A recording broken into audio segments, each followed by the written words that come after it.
My story today about a monster that is around. It is almost everywhere. In the earth, in the water, in the air, in the rocks, in the trees, in the teeth, in the guts, and in the forest and in the nose.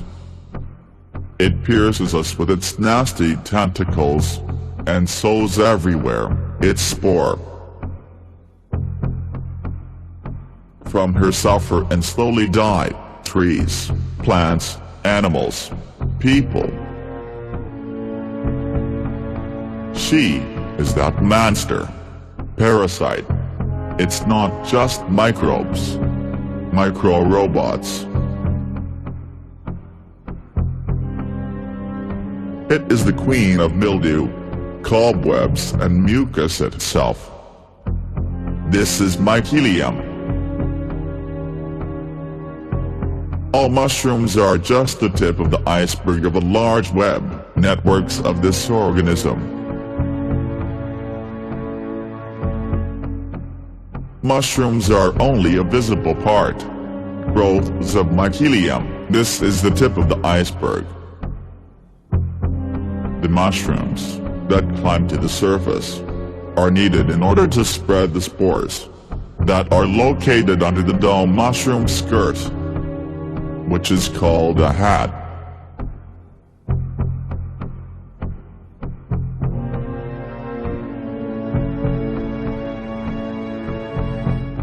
Here's the mildew, all the same.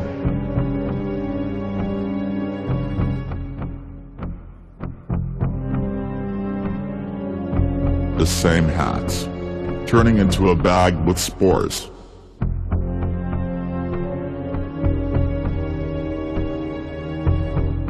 Just like lycoperdon have.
And all of them, mushrooms, they have one intellect, one center. Queen of mushrooms, the queen fungus.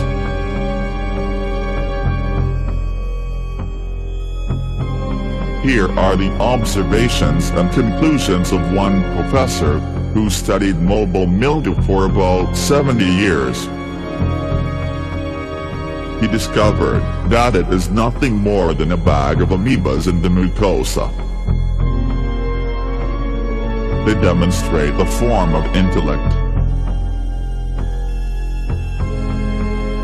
When they are separated, they begin to merge, forming the center of growth. Clusters. Something is moving them, something that collects the distant pieces in a unit and gives them direction, something from which they accumulate and form the body of the mildew fungus, stem and head, with spores.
all diseases are mainly mycelium.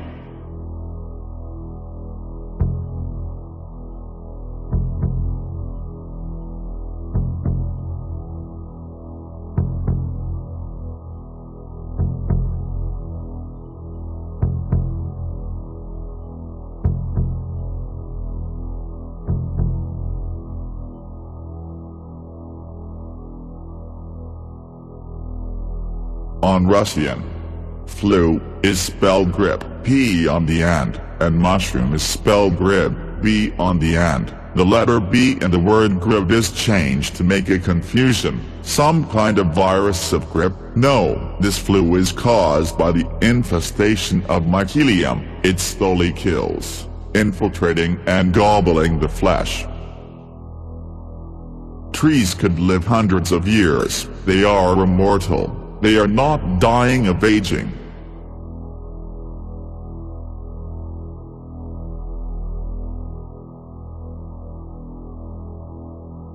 They are being killed by mycelium.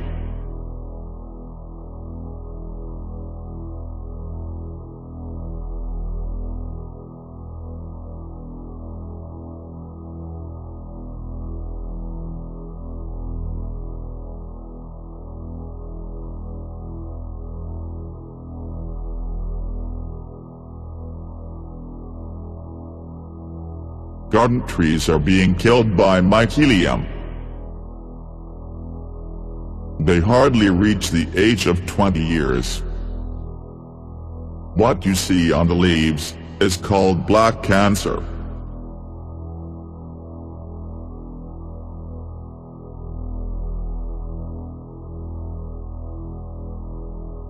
Caries is also a mycelium.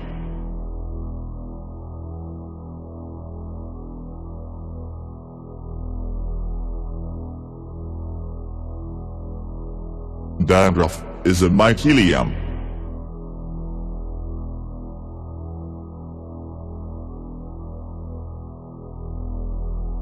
Coryza, snot, polyps in the nose, also mycelium.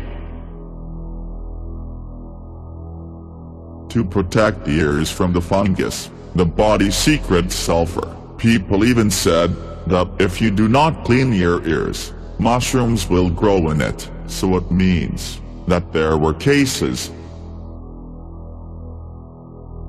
Bloating of the stomach is a mildew in the guts. It is also mycelium. What happened?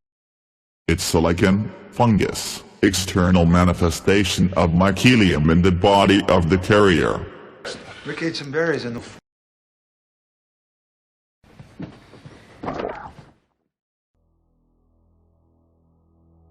Mycelium of the intestine constantly forces to eat a lot, inflicting the mind to get the raw materials. She evokes the desire, a hallucination of the images of those products that she wants the carrier to eat, causes hallucination with active salivation.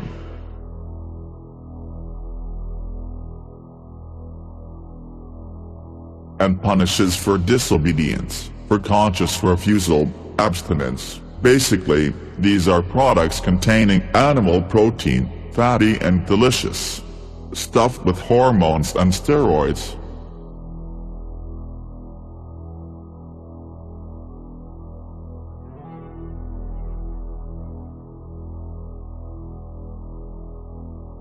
Sweet, milk-containing products, chocolate, cake, ice cream, bakes and the like. Foods on eggs, animal protein.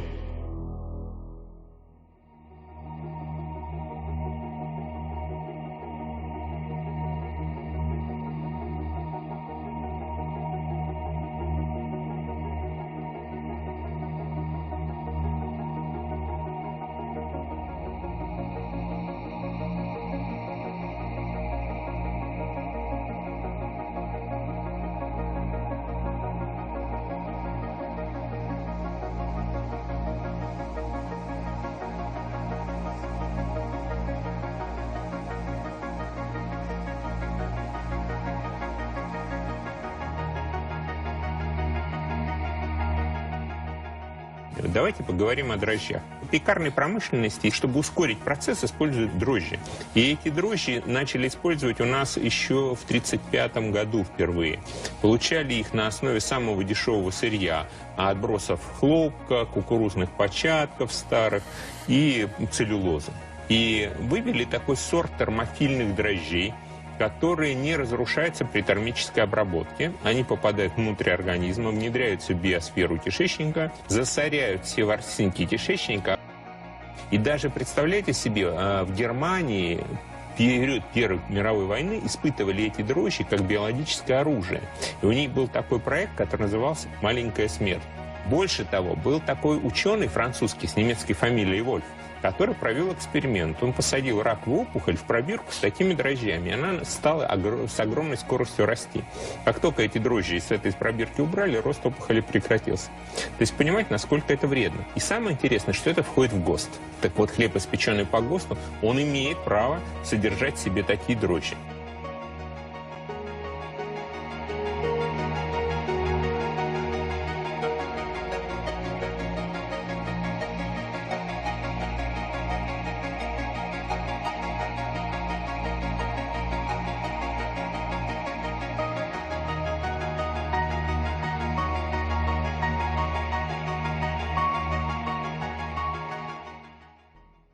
Mycelium has mobile, multi-purpose or highly specialized drones, micro-robots, which are one of her metamorphic forms. One of them is the multi-purpose trichomonas.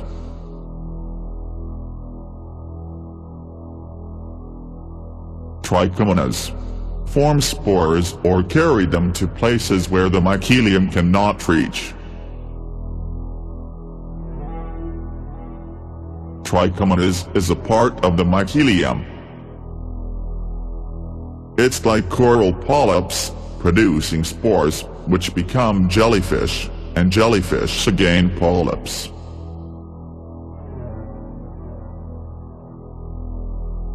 Or as amoeba, turning into mushrooms.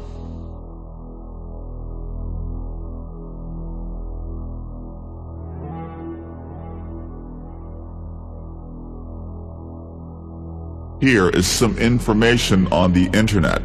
Quote, scientists could not recognize that cancer is a mycelium because of its narrow specialization.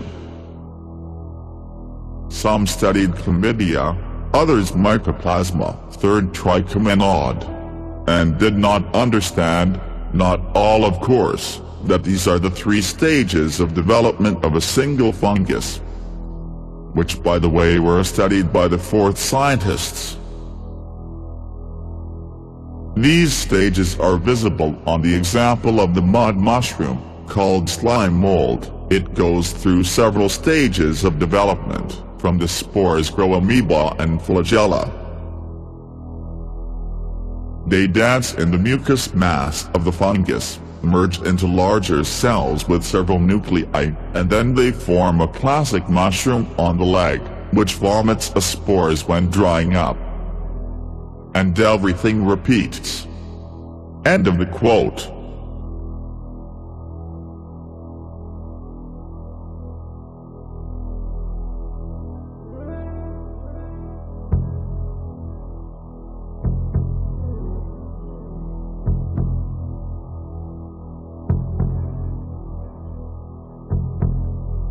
Toxoplasmosis and amoebiasis are caused by the omnipresent simple amoebae, which are the moving part of the mycelium.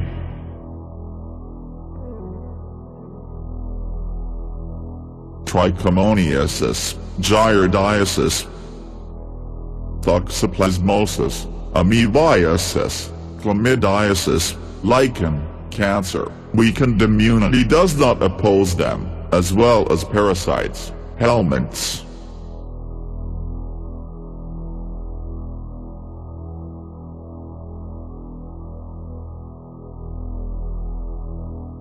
Basically, all the bacteria that cause the disease is a mildew, mycelium, with its varieties of mushroom strains, mutants.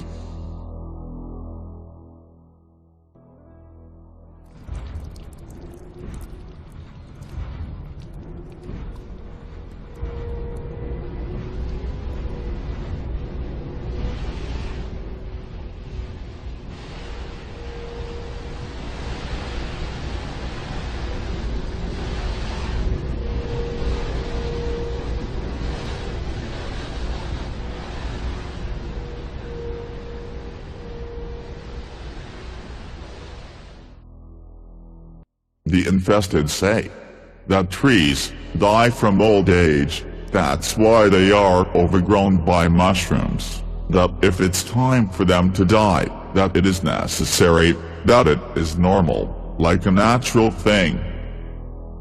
But in fact, the trees become flabby because of the mycelium. It's like a cancer, or rather, this is exactly cancer.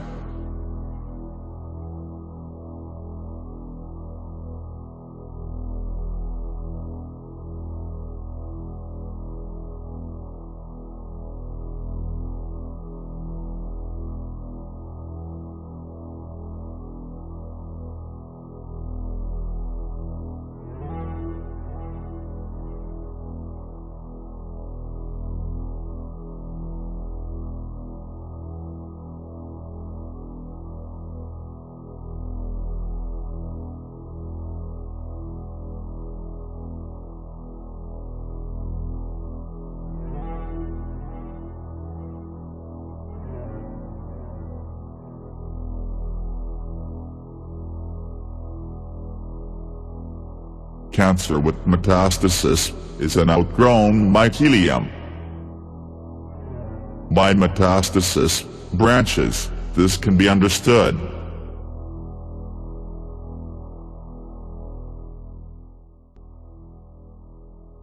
Жизнь 47-летнего дальнобоя оборвалась и началась заново в октябре 2013 года вместе со страшным диагнозом.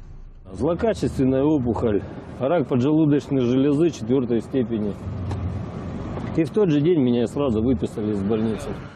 Поглядев на метастазы в печени, врачи говорили, осталось месяц-полтора. А дальше биопсия, химиотерапия и жгучее желание – жить. Для начала Владимир перелопатил интернет, нашел много информации о своей болезни и пришел к любопытным выводам. Рак – это плесень, грибок кандиды. То есть, почему я это сделал вывод? Вот Симончини говорит это. То есть, по тем признакам, которые случились со мной. Время поджимало, и с мыслью, что хуже уже не будет, Владимир решился на самолечение. Взяв за основу теорию о том, что рак активно развивается в кислой среде ослабленного или стареющего организма. Понизить кислотность и поднять свой pH до стандартных 7 единиц можно с помощью пищевой соды, выяснил Владимир. Соду надо обязательно пить гашеную.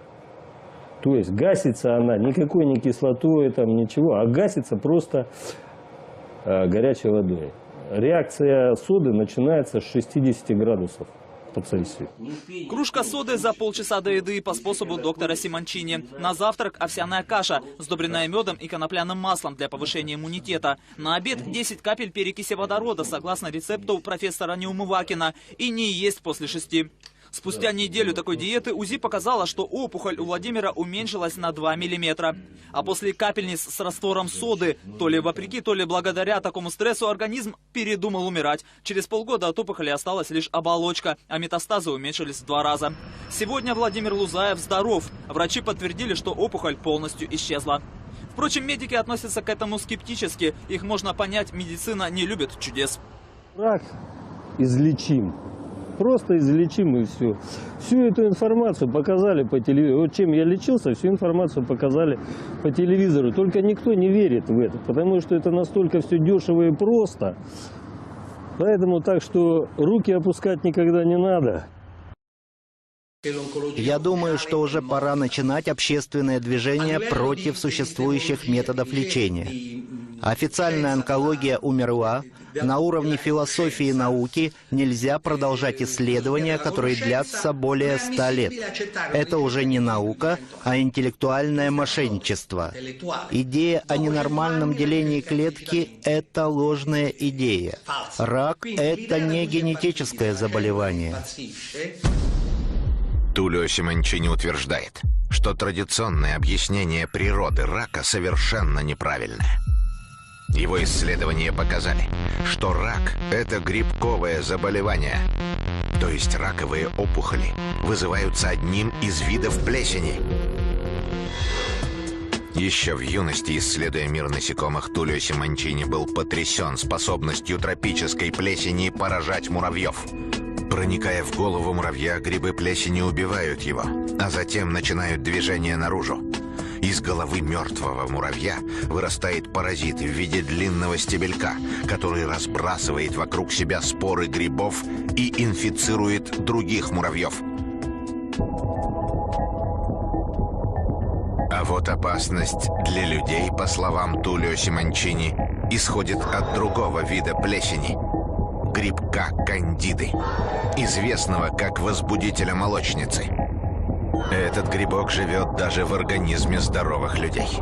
Сильный иммунитет держит кандиду под контролем. Но если организм ослаблен, грибок вызывает злокачественную опухоль.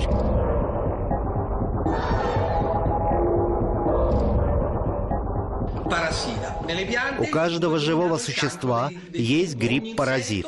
У растений и насекомых есть свой гриб-киллер. И в организме человека то, что принимают за рак, порождают именно грибы-паразиты. Феномен грибка кандиды заключается в том, что его очень трудно убить существующими сегодня противогрибковыми препаратами.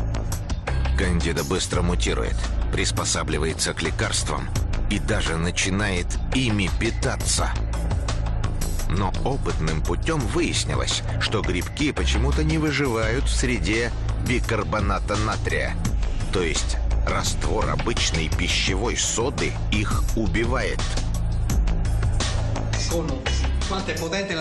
Я хочу показать вам, насколько сильно действие бикарбоната. Мне позвонил один турецкий политик, попросил помощи. Смотрите, дата 6 декабря 2010 года на первой фотографии. Сначала ко мне отнеслись скептически, но потом это отношение поменялось. Видите, фотография от 7 декабря. Разница в один день. Смотрите, насколько уменьшилась опухоль. По его словам, нередко для победы над болезнью достаточно одного сеанса промывания опухоли раствором пищевой соды. При тяжелых стадиях обычно хватает 4 сеансов. Среди первых пациентов у меня был 11-летний мальчик с опухолью мозга. Он был в коме. И через несколько часов после применения бикарбоната натрия мальчик проснулся. Окрыленный успехом в лечении мальчика и других пациентов, Симончини представил свои данные итальянскому министерству здравоохранения, надеясь, что они начнут клинические исследования и проверят, как работает метод. Но вместо проверки в средствах массовой информации была организована травля. А затем сеньора Симончини на 3 года посадили в тюрьму за то, что он якобы убивал пациентов. Я думаю, что пока есть всемирный спрут, который управляет мировыми процессами, этот метод на официальном уровне не признают. Несмотря на столетние исследования, рак остается неразгаданным, потому что у кого-то есть потребность убивать людей. Gangrene.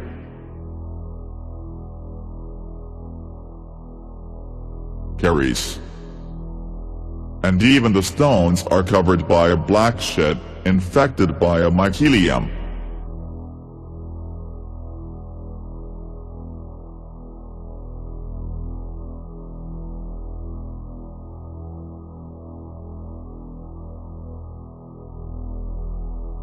Strain of mycelium, which causes gangrene, Clostridia. Here is the description. Clostridium is a genus of gram-positive, obligate, anaerobic bacteria, but in fact it is fungus, capable of producing entospores or simply spores. Clostridium are included, attention, in the part of the norm of the gastrointestinal tract and the female reproductive tract. Go fuck yourself. This is nothing even close to a normal flora in the intestine. It is a pathogenic microflora, a putrefactive environment due to meat eating, that in truth is called corpse eating. This is cadaveric decomposition in the gastrointestinal tract. It leads to the reproduction of Clostridia. They are engaged in the decomposition of dead bodies, in those parts of the body in which the pure blood with immune or protective cells and oxygen, that is transferring the charge, ceases to flow. There begin to be developed a decomposing bacteria, fungus, mainly decayed Clostridia.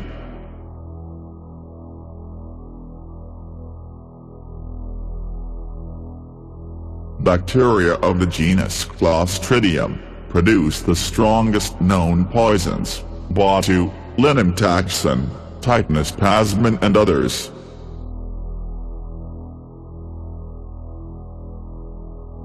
Melatonin is a soporific hormone, besides the epiphysis and possibly to a greater extent and in a larger proportion than in the epiphysis, it is synthesized in the intestine by the mycelium, pathogenic microflora. Therefore, after eating red spectrum or from the guna of ignorance, there comes sleepiness, fatigue. This is a result of a pathogenic microflora that secretes poisons and microbiotic melatonin and estrogen.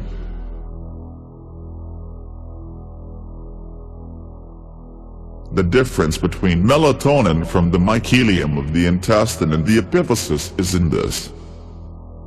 Epiphysis synthesizes night melatonin, a cyclic daily tranquilizer. Mycelium of the intestine, while creeping, synthesizes a specific melatonin for the whole day. Causes dopamine disintegration, making the passive state of the victim in a half-asleep stupor. During the whole day, the victim feels reduced physical activity, down to the recumbent state.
But there are anti-mildew micro-robots, presumably created in ancientry by highly developed ancestry of the human race. It is a bacteria eaters, or bacteriophages, viruses, destroyers of bacteria. Their goal is to fight the mycelium and its bacteria with this cosmic parasite.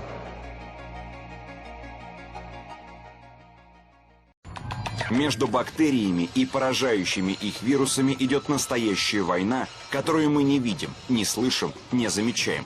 Каждую секунду бактериофаги по всей Земле уничтожают миллионные колонии бактерий. Встретить этих невидимых бойцов можно повсюду. И в грязной луже около дома, и в стерильных операционных. Сотрудники Института молекулярной генетики снова вышли на охоту. Под метровым слоем льда жизнь бьет ключом. Миллионы невидимых человеческому глазу бактерий, среди которых, возможно, есть и опасные для здоровья. Но исследователей интересуют не они, а то, что представляет огромную опасность для жизни самих бактерий. Это их микроскопические убийцы – фаги. Где-то 90% всей биомассы Земли составляют бактерии. Для того, чтобы они не могли размножаться бесконтрольно, заполоняя все экологические ниши, так или иначе существуют бактериофаги. Они уничтожают бактерии, не давая им размножаться. Только клетки бактерий имеют специфические белки на поверхности, которые и распознает бактериофаг. Найдя нужную клетку, вирус как шприц впрыскивает в бактерию свой генетический материал, и новые копии бактериофагов начинают собираться внутри клетки. Чтобы выйти из бактерии, они специальными ферментами разрывают ее мембрану, и клетка умирает. Весь цикл занимает около часа. За это время каждый фаг производит несколько сотен себе подобных. Это рост в геометрической прогрессии. Быстрее на Земле не размножается никто. Это самое эффективное оружие против бактерий. То, что мы наблюдаем сегодня, это кризис антибиотиков. Патогенные бактерии уже выработали устойчивость почти ко всем антибиотикам. И врачи вспомнили о старом, но давно забытом способе борьбы с инфекцией. Бактериофаги — это вирусы, которые атакуют только бактерии. Это такие самонаводящиеся ракеты точечного действия. Для человеческих клеток абсолютно безопасны. Первый в мире антибиотик, пенициллин, сегодня уже не используется. Не потому, что он плох. Просто бактерии давно научились с ним уживаться. На смену пенициллину пришло второе поколение антибиотиков. Через некоторое время срочно понадобилось третье. И эти препараты также беспомощны перед бактериями. Сегодня мы лечимся уже четвертым поколением, а медики начинают разговор о необходимости пятого. Если устойчивость, скажем, к пенициллину, который был разработан в 40-е годы, у бактерий развивалась в течение 20-30 лет, то устойчивость к последнему поколению антибиотиков развивается сейчас в мире за 2, 3, 4 года. И с каждым новым поколением антибиотиков сокращается период, за который бактериальные штаммы вырабатывают в себе способность противостоять антибиотикам. У каждой бактерии есть свой бактериофаг, и они постоянно адаптируются друг к другу. Сначала бактерия меняет белки. Фаги больше не могут проникать внутрь их клеток, и бактерии увеличивают свою численность. Но проходит время, и фаги, как ключ к замку, подбирают нужный белок к белку бактерии и снова начинают массово разрушать вредные клетки. Это такая гонка вооружений. Само лечение занимает совсем немного времени. Вот мою рану ночью обработали раствором фага, а утром воспаление уже заметно спало. В нормальном состоянии, в чистом водоеме, в каждом миллилитре воды находится 2-3 бактерии и где-то 1,5 десятка бактериофагов. Просто так случайно они встретиться не могут. Но, однако, если вдруг происходит благоприятная среда, какая-то грязь, какие-то питательные вещества попадают в эту воду, то бактерии начинают стремительно размножаться. Соответственно, вот эти сторожа этого эволюционного баланса, в конце концов, наталкиваются на такую размножившуюся бактерию и начинают размножаться сами. Они служат для регуляции численности бактерий, потому что иначе бактерии бы размножались бесконтрольно. Взаимодействие бактериофага с бактериальной клеткой – это достаточно сложный процесс, когда бактериофаг должен прикрепиться к бактериальной клетке, впрыснуть в нее свою ДНК, потом перестраивается весь метаболизм бактериальной клетки. Бактерия перестает быть собой. Она перестает питаться, перестает делиться, и все ее механизмы переключаются на то, чтобы обслуживать вирус. То есть фактически бактерия становится фабрикой по производству вирусов, и после этого умирает. И в результате происходит вспышка количественного роста бактериофагов, которые изничтожают бактерии и приводят их к тому балансному состоянию, которое существует в норме в природе. До поры до времени существовал некий баланс антибиотики открывались и разрабатывались довольно быстро, новые виды, новые классы.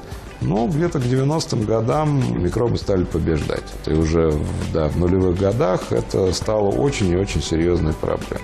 Существует несколько историй, когда вновь разработанный антибиотик просто не пускался в производство. Потому что уже даже на стадии разработки и сертификации образовывались штаммы, устойчивые к этому новому антибиотику.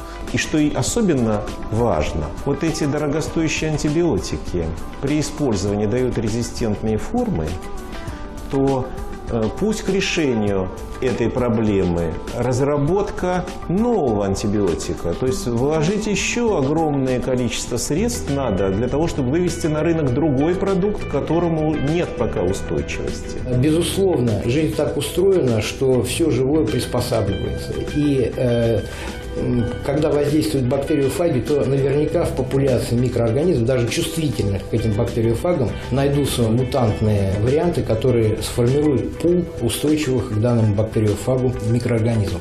Но ничего не бывает постоянно. Бактериофаг тоже совершенствуется.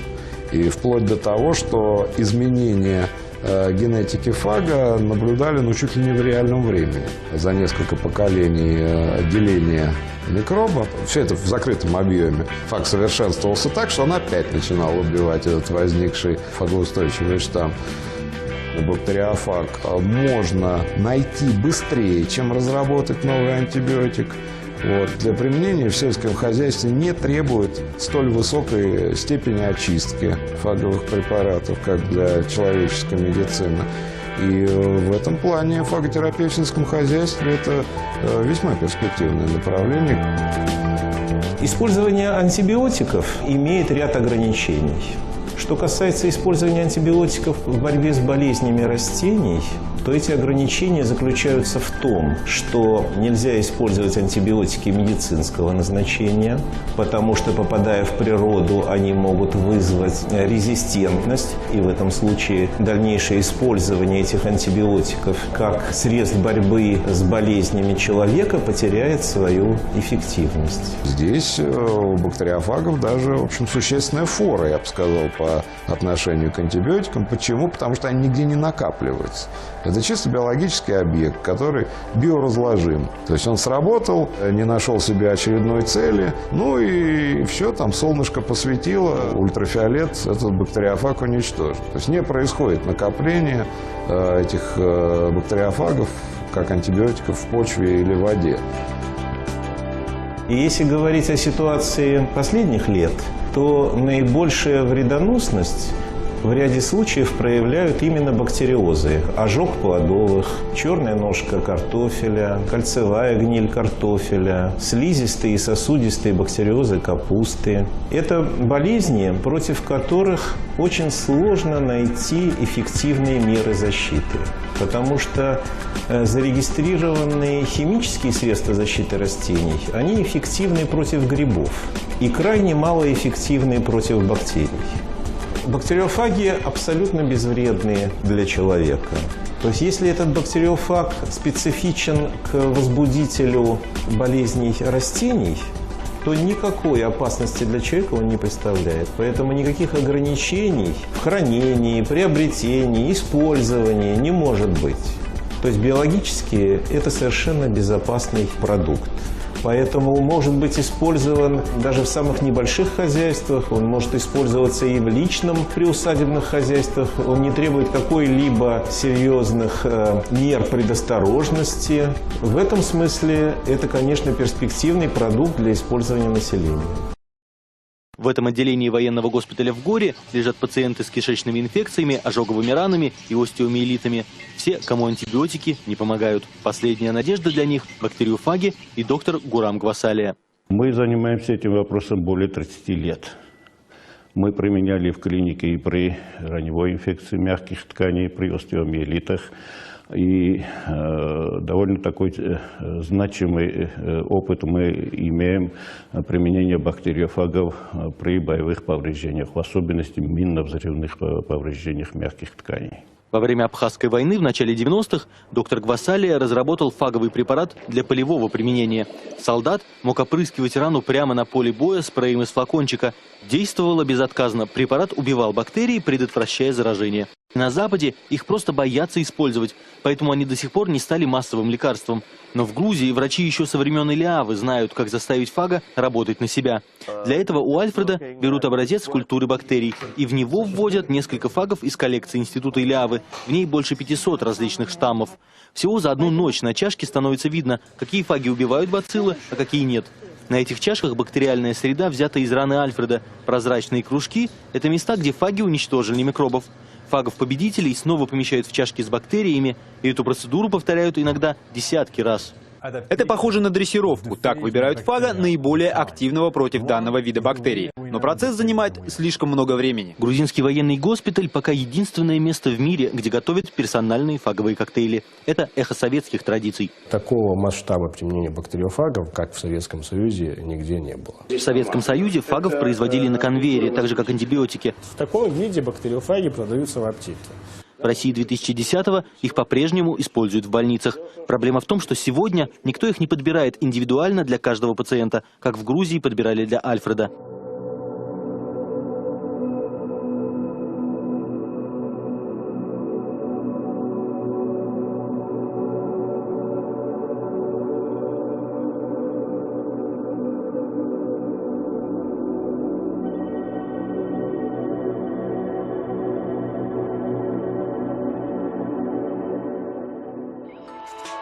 Из привезенных в лабораторию проб исследователи выделяют новых, пока никем не изученных фагов. Чтобы проверить, насколько они эффективны или, другими словами, агрессивны, исследователи готовят бульон из бактерий. В жидкость, кишащую микробами, они добавляют выделенный фаг. Уже через несколько часов будет ясно, понравилось ли ему предложенное блюдо. Ну вот, как видно, всего за пару часов наш бактериофаг разрушил первоначальный бульон бактерий, и клетки все разрушены, и растворчик стал прозрачным. Вместо мутного бульона прозрачная жидкость, в которой плавают обломки некогда живых клеток. Фаги разрушили бактерии и при этом в миллионы раз увеличили свое собственное количество. Несколько пробирок и термосумка. Вот и все, что нужно для собирания фагов.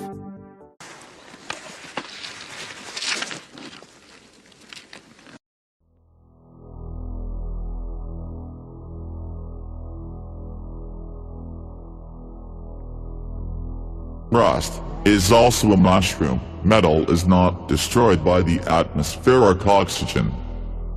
Here are pictures of this mycelium, which is eating metal, damaging and destroying equipment.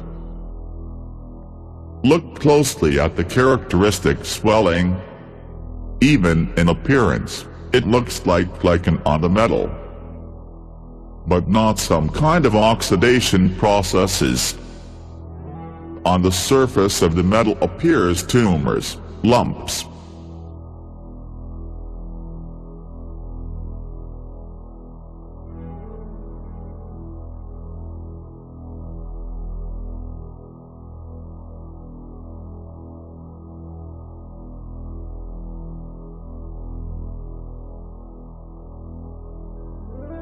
This monster destroys technology, vehicles, equipment.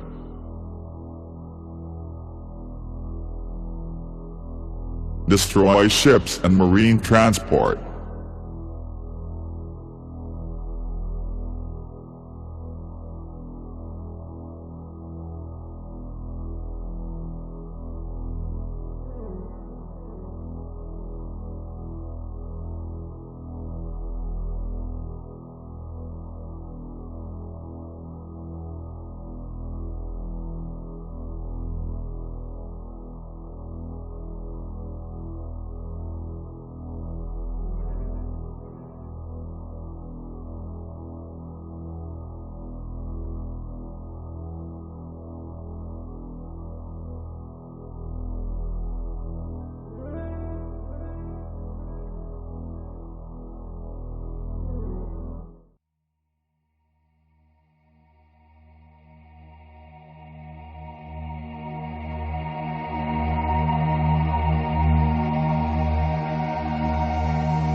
on the skin infected by a lichen, on the leaves, on the metal, are the same contrast, compacted framework.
If you still did not understand, the world is captured by the cosmic mildew.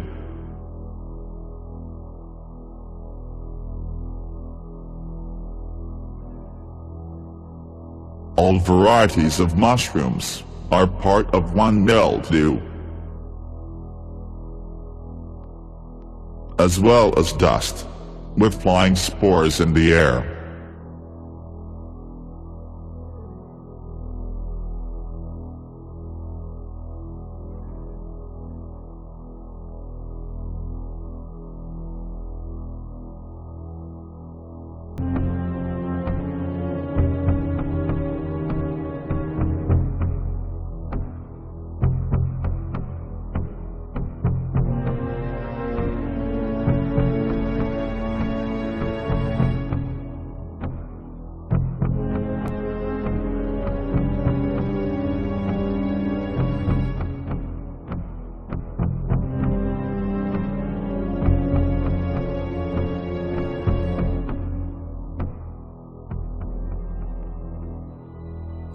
У этих гигантских муравьев появились тревожные симптомы.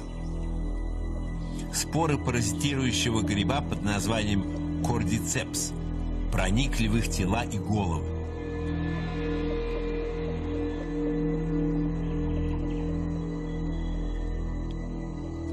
Зараженный мозг велит этому муравью карабкаться вверх. Потеряв ориентацию, муравей обхватывает стебель своими жвалами. Зараженных спорами муравьев находят рабочие и быстро уносят подальше от колонии.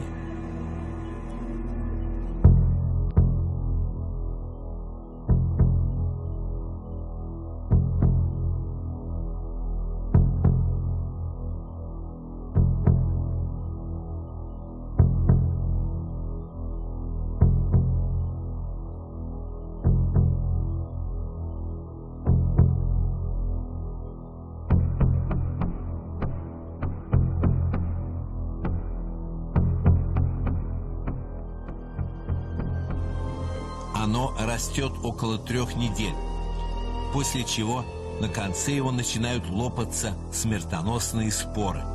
И тогда любой муравей, оказавшийся поблизости, может заразиться ими и погибнуть.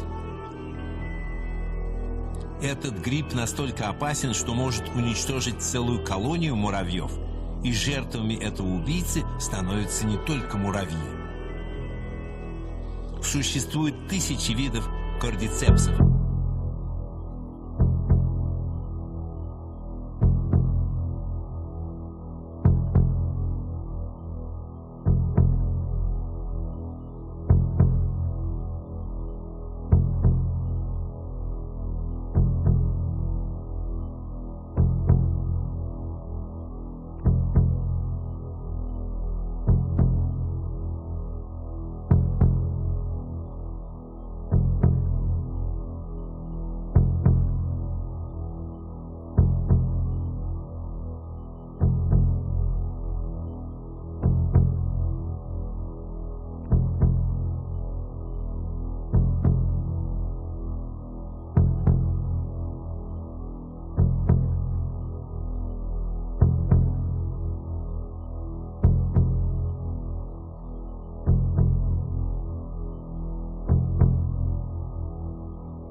This cunning scum, for example, vapor lichen, creates a film that does not let the ultraviolet rays to penetrate it.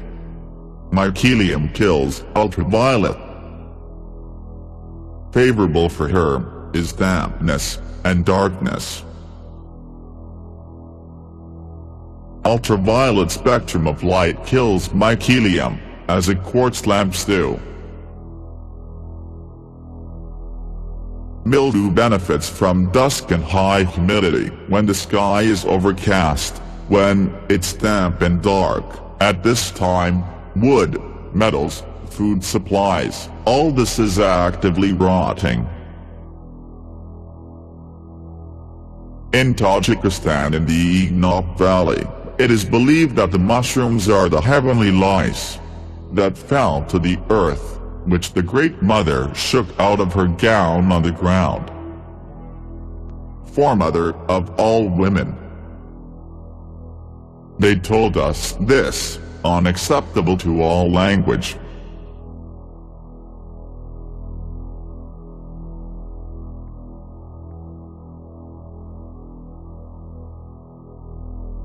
Many peoples who have preserved the memory of ancientry remember that this is a biological weapon. Mushrooms is a taboo to eat. Even in Vedic cuisine, mushrooms are referred to the guna of ignorance. The old man said that the abundance of mushrooms in the forest is a sign of a close scourge. This means that there was a favorable environment for mycelium, and it means that the air of the area is poisoned by spores. Because mycelium pierces the soil and forest, hangs in dusty air, cobwebs, mildew spores, cancerous tumors in the trees, are only the visible part of her, the sprouts outside.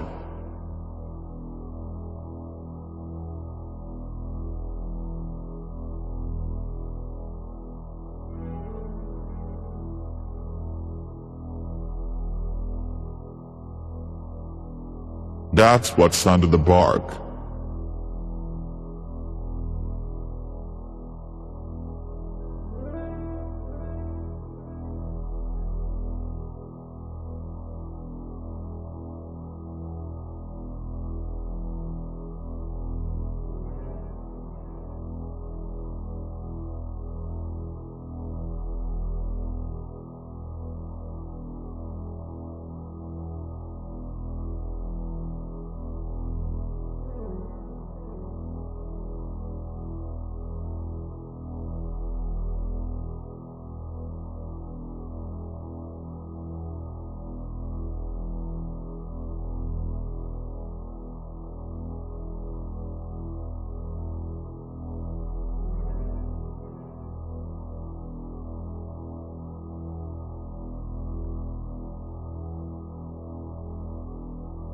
The same fungals and mushrooms that people eat are the superficial part of the mycelium, which is an illness, a parasite, killer of the forest.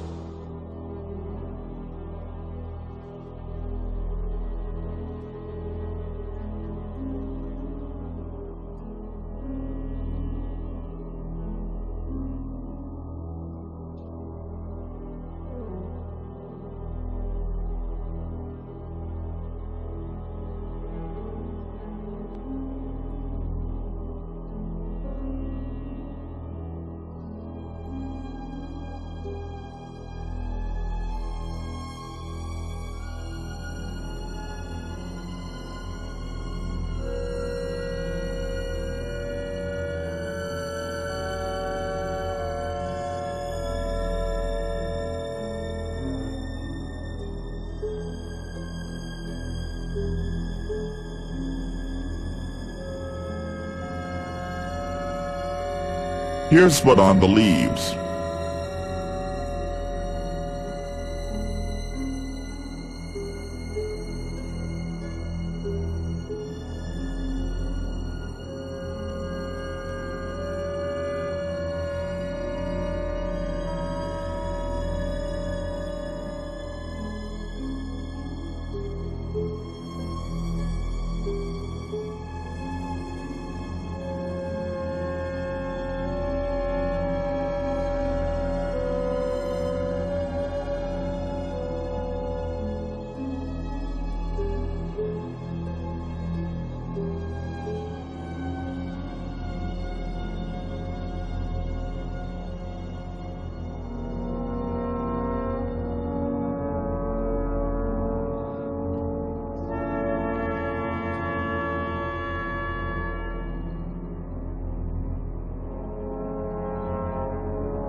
stain the soil.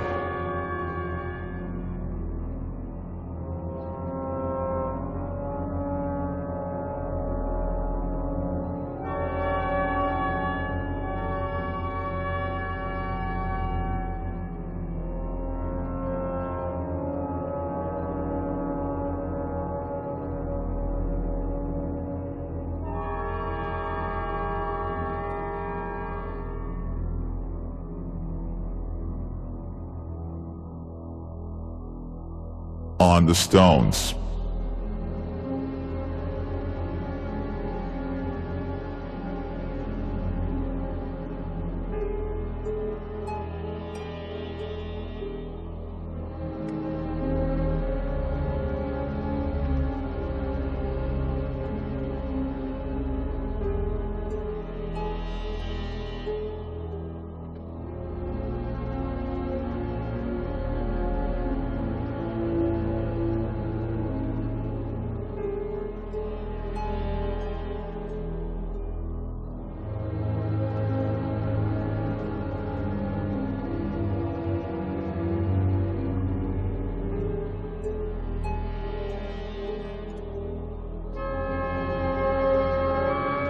In the houses.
Trees remain alive until they are able to resist fungus, mildew, and insects, which drill its bark and structure. For this, the tree releases protective substances, phytoncides, fungicides, chitinase. But when a tree can no longer resist, mildew determines when the tree should die. Since the tree is infected with the mycelium, it is a cancer that has penetrated and grown into the very heart.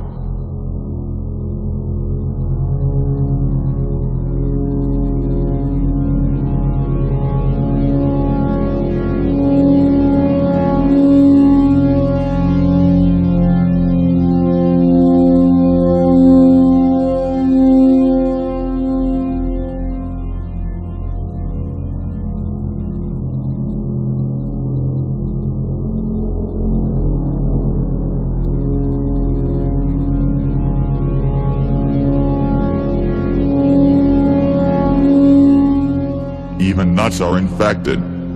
Forest animals and squirrels know this and gnaw out a moldy infected core from a nut for storage for the winter. Otherwise the stalk will rot from within.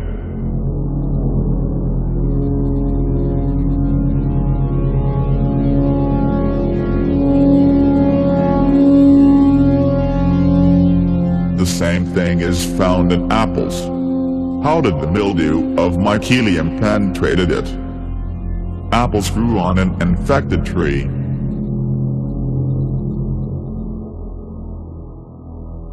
The mycelium captures the cellular species and mimics it.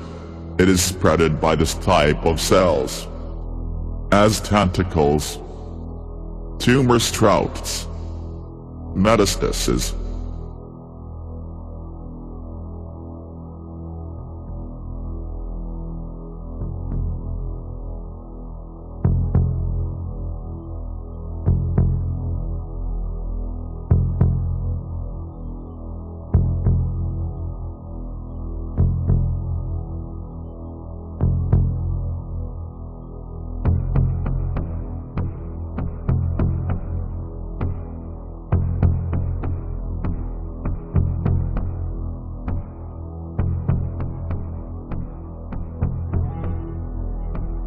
In this way, the director or screenwriter of the film, The Thing, in 1982, showed a picture in the style of realism, not fantastic at all.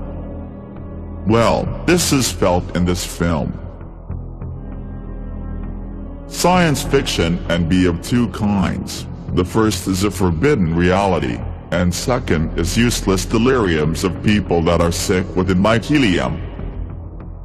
She does this nonsense to drown the seeds of truth in the web of mold, the pseudo-variety of disinformation options.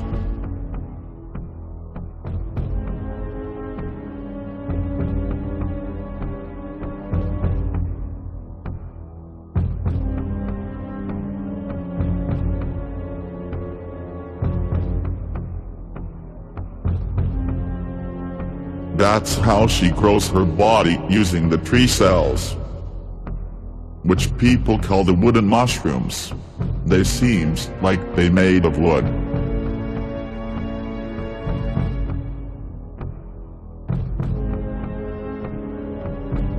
That's how she crawls with her body from mimicry of wood cells.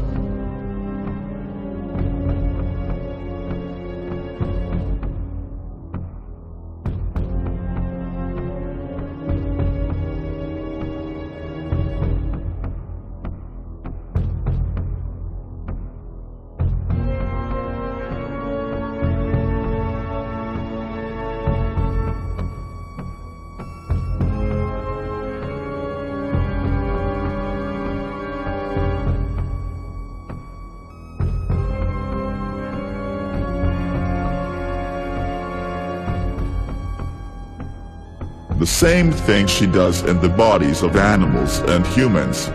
This is called a cancerous tumor.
I have an assumption about some cosmic mimicry, just like in the same movie, The Thing from '82 year. In cosmic realms, she tries to get different types of DNA, cell types, to reproduce and become forms of species of creatures. To invade, capture and parasitize. This is such a way of life. Making from the world of beings, a captured colony, a farm on which she eats them alive. This is called diseases, aging, death. But in fact, it's a corrosion and other types of fungus. I suppose that one day mankind encountered this being. And as a result of the war and degradation, combining the genetics of the proto-human race with this mushroom creature, appeared modern humans and animals. But these proto-humans, did they have two genders, with women? Or they were same gender, in other words, genderless, and reproduced exclusively by cloning, splitting off? It is difficult to say now, too little data to confirm. To oppress and blame modern women about all of this makes no sense. It makes sense to monitor your cleanliness, but if you still think that not everything is so clear about the women, then it's enough not to eat food that she cooked, to avoid getting pheromones through her hands, and not to have sex for no reason, only to continue the genus and create children. And not forget that they must get best education and given every possible knowledge, without any doubts. There is such a version, that women are a separate species, independent in terms of reproduction from men. They can reproduce without them. This is a well-known fact. Official science knows about it. This is called parthenogenesis. When a woman becomes pregnant without a man and even without male sperm, the female's egg begins to grow, as a result of a mechanical puncture by the bacterium, from the so-called normal flora, for example, by Trichomonas or another flagellar bacterium. Let me remind you that sperm is also a flagellar bacterium. In case of successful parthenogenesis, the egg does not use an additional male Y chromosome, but divide the female X chromosome. Appears a copy of the mother. In other words, an intrauterine clone of a female is obtained, like this. Conclusion: a woman is a self-sufficient biological species, and not just gender. In the early stages of female incubation, the grown body begins to grow from the female template, no matter if it is woman or it is man. This is all known in modern science too. The gender of the child in the early stages is always female. It turns out that a male is a modification of an intrauterine clone of a woman.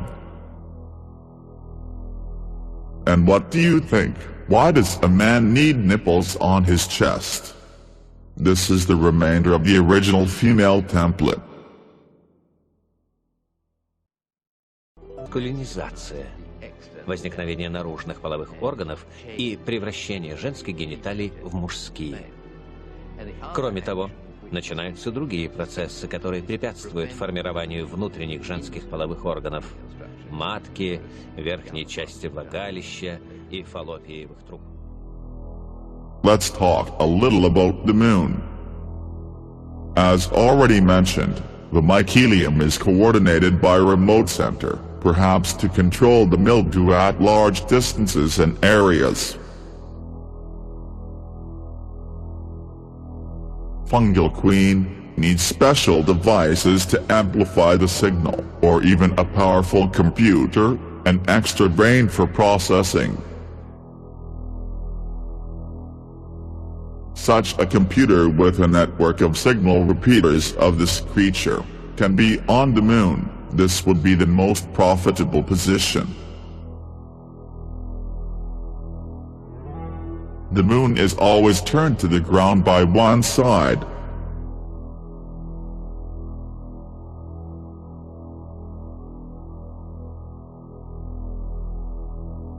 Many people know that the phases of the moon directly affect the health, vitality, and the activity of pathogenic microorganisms. With a full moon there may be headaches, overactive of the mildew.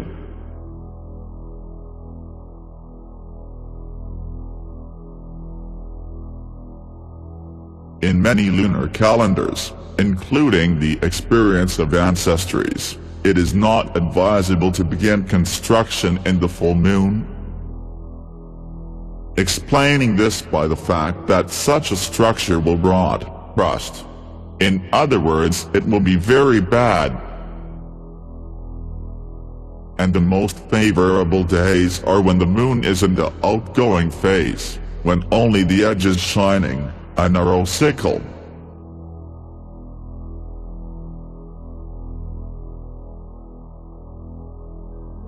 Many observers, ufologists, say about and show us the high activity of flying ships, plates near the surface of the moon. They say that the moon is inhabited, that it is the control point of the invaders, known under the name Greys, from sketches and documentary photographs. Какая функция у Луны? Ну там перевалочная база у твари, и они сейчас там все пустотелое там. А по некоторым говорят, вообще это искусственный объект, как их космический корабль. И она пустотелая там, и там всех, вот, очень многих воруют туда, вывозят. Вон есть фотографии, видели, там мистер Шмидт нашли в кратере, мужика в джинсах там нашли, сбежал, потому что в некоторых местах там даже без скафандра можно какое-то время существовать. То есть на дне кратеров существует искусственная атмосфера, где можно там вырваться оттуда из-под земли, там, с лаборатории. Все это он фотографируется. Такая фантастика. Все американцы, которые там летали, все, они же там все это видели, все. Открытым текстом передавали. Это были. Как не было. Да, ну, ерунда. Это детские лекции. Ну и что? Это голливудский фильм, потому что там ну и что? Да реальные съемки они не просто не могут показать. Вы поймите, они прилетали, да, были там действительно, но там все, они открытым текстом говорят, по ту сторону кратера космические корабли, а то проболтались там. Прилетают на Землю, а что ж теперь говорить? И уже отчет снимают в Голливуде, это понятно. Они там были, а отчет какой-то ж нужно показать. Да. А есть радиосвязи, которая перехвачена, есть там и кадры, там все это понятно, что они там были, видели, не пендаля дали оттуда, и все, они больше туда. Постоянно же говорят, что не все снимки Луны показывают, а только те, которые конечно. можно... Да любой астроном, скажем, что Луна обитаемая, там постоянно движение происходит, огни, там перемещения, тени движутся. Это любой астроном вам скажет. Бинокль видишь, говорили. А что там на Луне? Вирусная лаборатория, что ли? Ну, не только лаборатория. Насколько известно, как говорится, на данный момент, Луна – это замкнутый мир с разрушенными, большим количеством разрушенных городов на поверхности, с огромным количеством разрушенных инфраструктур, домов, зданий. Огромное количество объедков людей валяется везде. Детские кроссовки, обрывки джинсов, детские коляски. Вещи людей, кости. Значит, корпус Луны сделан из хрома, ванадиева, бериллиевого сплава. Толщина оболочки Луны 70 километров. Внутри Луны находятся переборки, хозяйственные помещения, искусственные горы, деревья. И если вы, например, получите данные Хьюстона, американской лаборатории, которая анализировала спектрографические данные сейсмографов, которые были установлены на Луне, и обработаете их на компьютере, то вы получите эти данные, о которых я вам говорю. Если вы получите рассекреченные данные, снимки, те, которые получили Аполлон, то вы увидите там и детские пинеточки, Ну, если увеличение большое сделаете. 88 тысяч дисков хранится у нас. Да. Эти данные 88 тысяч дисков на данный момент перенесенные на лазерные носители. А на фотопластинках и так далее, ну, естественно, это были миллионы снимков. 88 тысяч на дисках? Да. Дело в том, что, понимаете, то, что нам показывали, как они там прыгают по Луне, то, что они там, там смеются, кричат, там радуются, флаг колеблется у них там. Вот. То есть все эти вещи – это подтасовка НАСА, это подтасовка Голливуда. На самом деле американцы были на Луне, но они это тщательнейшим образом скрывают.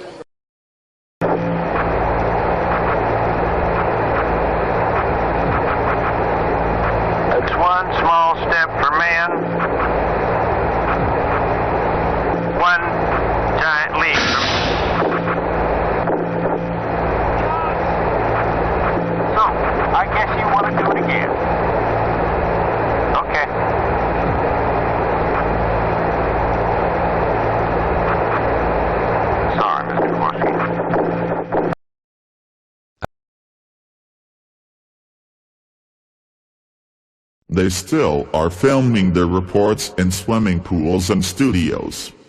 Their supposedly space studio are inside the pools.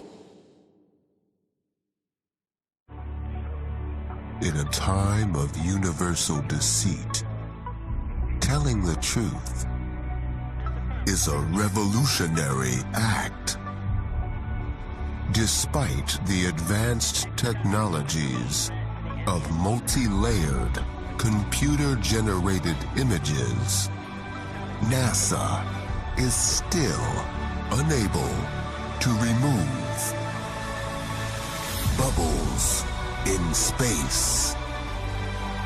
Bubbles in space.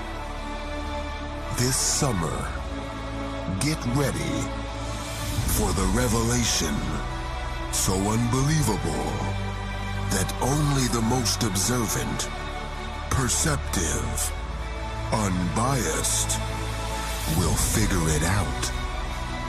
Bubbles, bubbles, bubbles in space.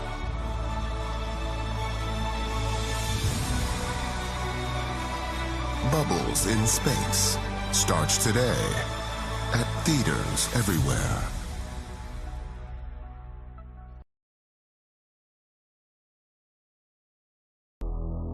They show people a fake movie about space because they do not want to disclose the real truth that so-called world government collaborates with alien invaders, hide their presence, and the fact that the near-Earth space is completely under control.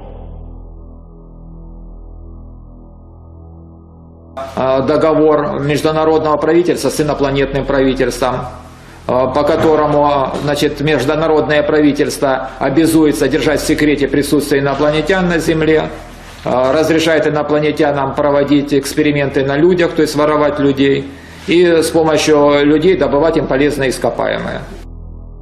Есть такое понятие, как безубойная диета. Просто нравственность не позволяет убивать другого существа ради чревоугодия. Потому что если мы позволяем себя охотиться и убивать других существ ради чревоугодия, тогда по правилам причинно-следственной связи кто-то имеет право на нас охотиться.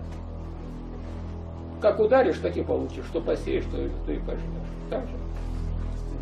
Поэтому к нам прилетают инопланетяне, видели «Хищник» фильм, за нами охотятся. А на самом деле в жизни еще страшнее. Нас едят и сейчас едят. То есть власть принадлежит вампирам. Нужно вам это объяснять, что это такое? Они имеют право. Почему? Почему боги дозволяют? Потому что мы позволяем себе убивать других существ.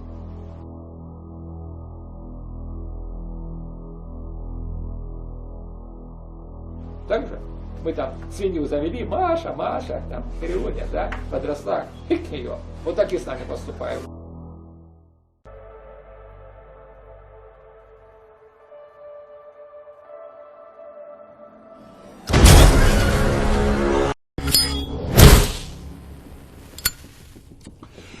Aliens. I should have known. You see, everyone was within the inner circle knows that the U.S. government has had a treaty with the extraterrestrials ever since Roswell. We don't have time for this conspiracy theory bullshit. Well, powers to be turn a blind eye to them abducting civilians and doing whatever the hell it is they do with them. And in turn, we get to run around down here as if we own the place. It's a basic, simple agreement with one cardinal rule. Do not engage. Now I don't know what to think. Well, it doesn't look like Coyote's record. It's too perfect, too clean. This keeps up, I'm not going to survive the season. I'm going to get animal control down here and get this cleared up, okay? You take care.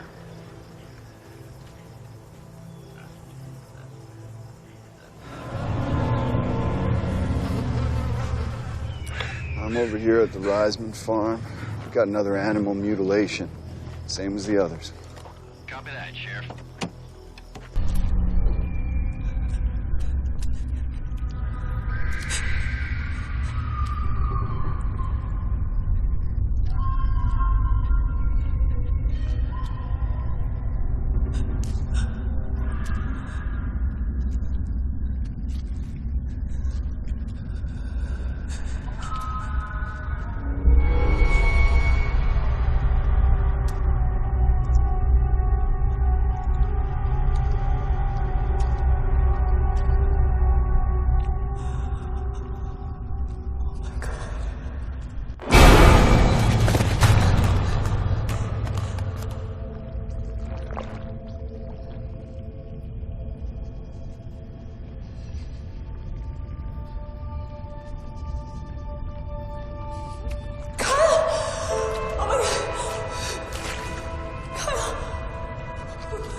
That's the last of them.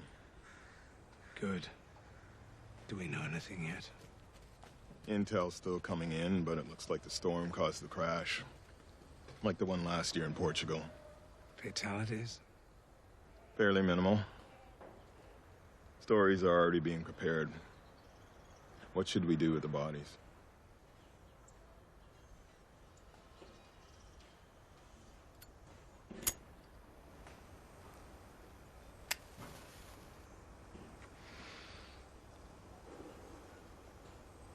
Same thing we always do.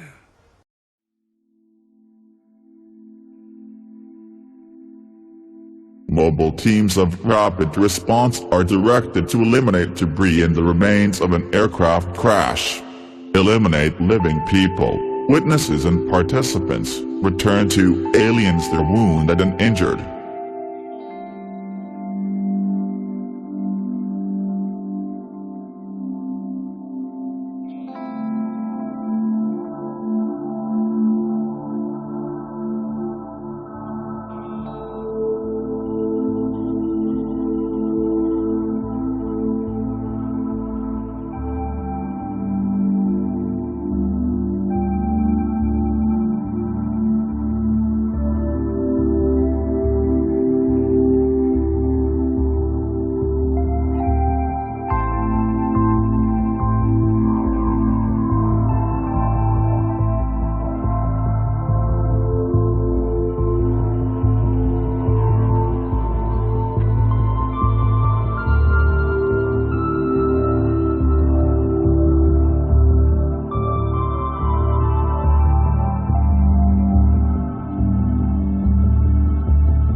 Челябинский метеорит снова в центре внимания, но уже не он сам, а то, что угодило в небесного странника. Кадры любительской съемки сейчас пристально анализируют в увеличении и замедлении. Сейчас увидите, что так удивило весь мир.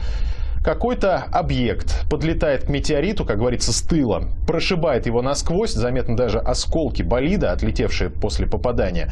Понять, что это такое, не может сейчас никто. В США пишут о секретном оружии русских.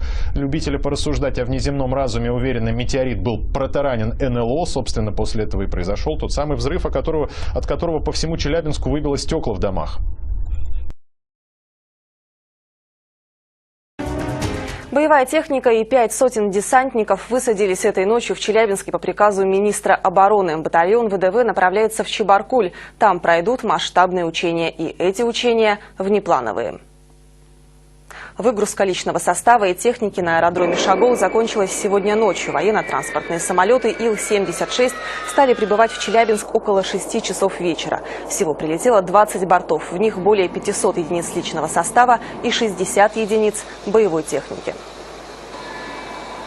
Батальон был поднят по боевой тревоге в 4 часа утра, совершил погрузку в городе Иваново и вылетел в Челябинск. Еще днем о задачах предстоящих учений, о том, что они пройдут в Чебаркуле, не было известно. В этом и заключается смысл за максимально короткое время полным составом оказаться в месте предполагаемых военных действий. Учения объявлены министром обороны Российской Федерации и, как сообщается, с падением метеорита никак не связаны.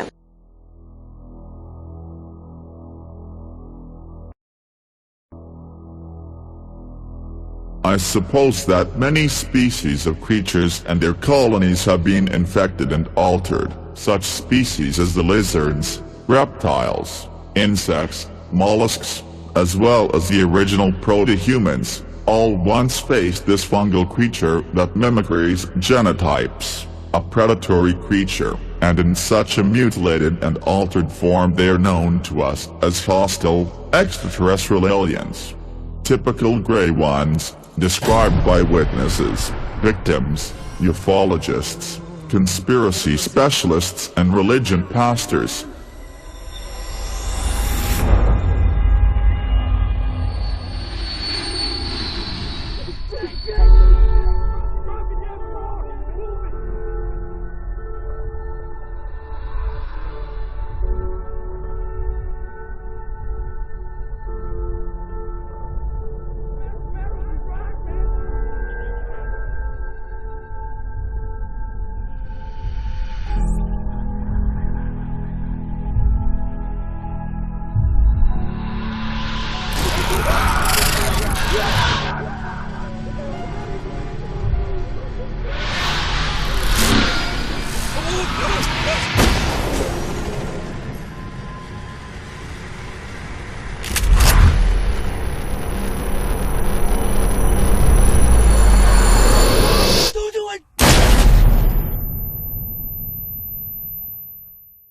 And solar-eating creatures. Thus, it is impossible to unequivocally attribute the entire class of reptiles, lizards and insects to hostile ones.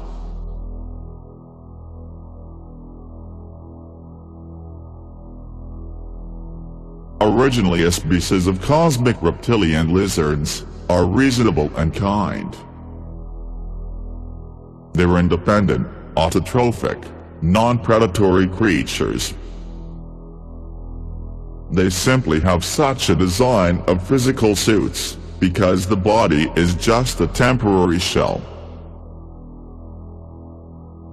It's great that there is a variation of species, something that is different from the usual, not always an enemy. And insectoids, for example, have a powerful external plate armor.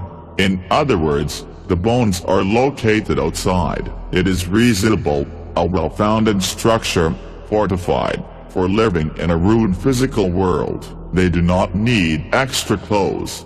Their bodies are protected from damage. And for example, reptilian and lizards, there is a skeleton frame inside the body. The skin is strengthened with additional armor. The main thing is not how the creature looks, it's important to understand the essence. What are his principles of life and interaction? Tolerance is not the same. Tolerance is a term to legalize parasites and genocide. The female of Mantis eats the head of the male alive while breeding.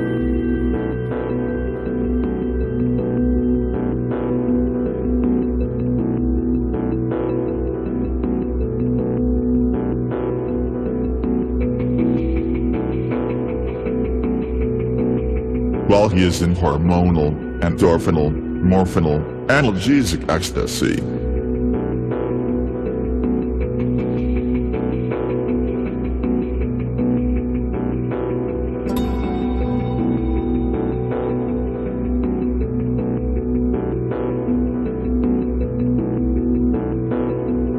Principles of its attractiveness are based on enslavement and control, pheromonal, hormonal, on the principles of hidden and open usage.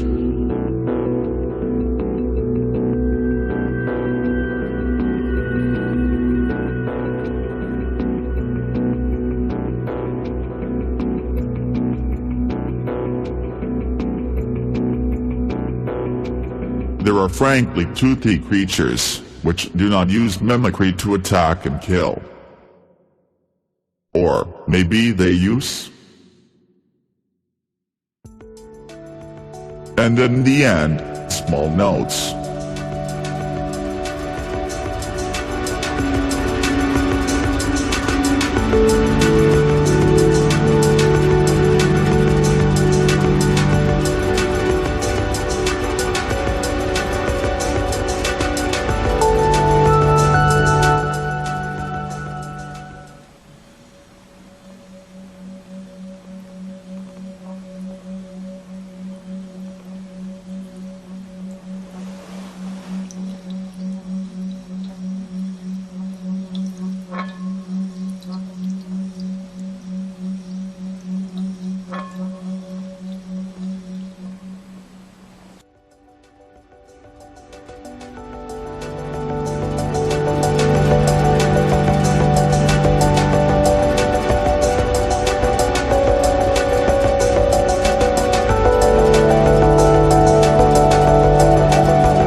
Also mycelium is killed by soda, sodium, chlorine, cleaners with chlorine, salt. She do not like zinc as well.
look for ways to fight with mycelium, and then you will learn and understand a lot of new and interesting things about the nature of death, from what die, immortal trees, animals, immortal humans,